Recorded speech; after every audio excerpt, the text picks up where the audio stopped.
আসসালামু আলাইকুম। আশা করি আল্লাহর রহমতে ভালো আছেন সবাই। আজ আপনাদের জন্য নিয়ে এসেছি খুব সহজ ঘরোয়া প্রকৃতিতে মুরগি বিরিয়ানি।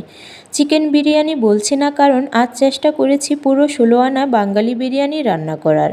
চিকেন বিরিয়ানি শুনলেই আমার কেমন যেন বিলেতি বিলেতি কানে শুনতে লাগে, তাই মুরগি বিরিয়ানিই বলছি। পুরোটাই বাংলা হোক, সে যাই হোক, চলুন শুরু করা যাক।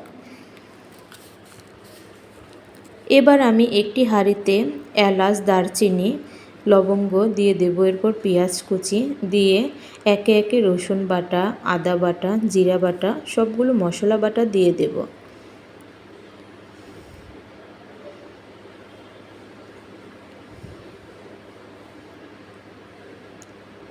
মশলাগুলো দেওয়া হয়ে গেলে আমি এখানে টক দই দিয়ে দেব।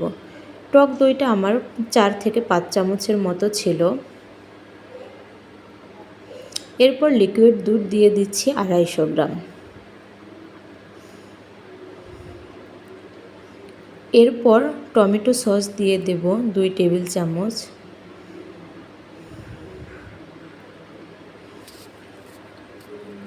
টমেটো সসটা দিয়ে হয়ে গেলে আমি এখানে 1 প্যাকেট বিরিয়ানি মশলা দিয়ে দেব। বিরিয়ানি মশলাটা কম বেশি সবাই জানেন, বাজারে কিনতে পাওয়া যায়। আমি সেই বিরিয়ানি মশলাটাই দিয়ে দিচ্ছি। এরপর আমি এখানে পরিমাণ মতো লবণ দিয়ে দেব।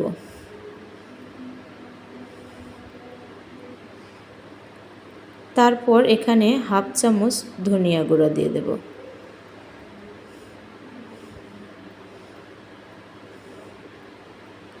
তারপর বাসায় করে রাখা বিরিয়ানি মশলা আমি 2 টেবিল চামচ দিয়ে দিচ্ছি। তারপর আস্ত কাঁচামরিচ দিয়ে পরিমাণ মতো সরিষার তেল দিয়ে দিচ্ছি। আজকে আমি বিরিয়ানিটা সরিষার তেল দিয়ে রান্না করব।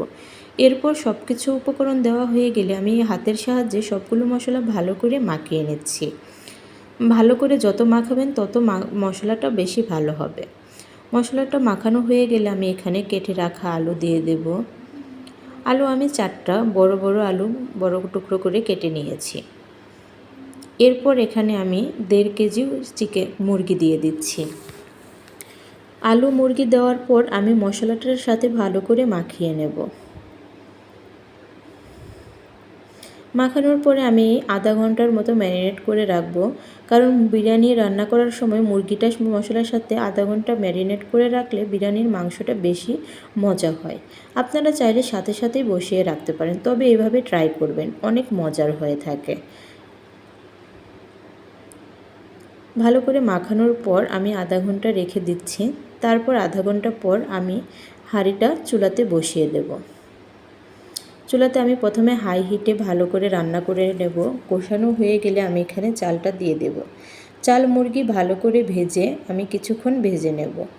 ভেজে নেওয়ার পর আমি পরিমাণ মতো পানি দিয়ে বিরিয়ানিটা রান্না করব। এখানে আমি পরিমাণ মতো লবণ দিয়ে দিচ্ছি। তারপর আমি পানি দিয়ে দিচ্ছি। রান্নাটা হয়ে গেলে পানিটা শুকিয়ে আসলে আমি আধা ঘন্টা মিডিয়াম লো আছে ঢেকে দেব। তারপর রান্না হয়ে যাবে। খাবারের স্বাদ জিভে দেওয়ার পর বোঝা যায়, আর খাবার খাওয়ার চাহিদা বাড়ে সুন্দর করে পরিবেশন করার উপর। তাই আমি টমেটোর উপর অংশ দিয়ে গোলাপ বানিয়েছি, গাজর কেটে তারা, পাতলা করে ডিম, এদিকে শসা কেটে নিচ্ছি সালাদ করার জন্য, কাঁচামরিচ কুচি করে ছড়িয়ে দিয়েছি, আর শসা আস্ত কাঁচামরিচ। এবার পরিবেশনের পালা।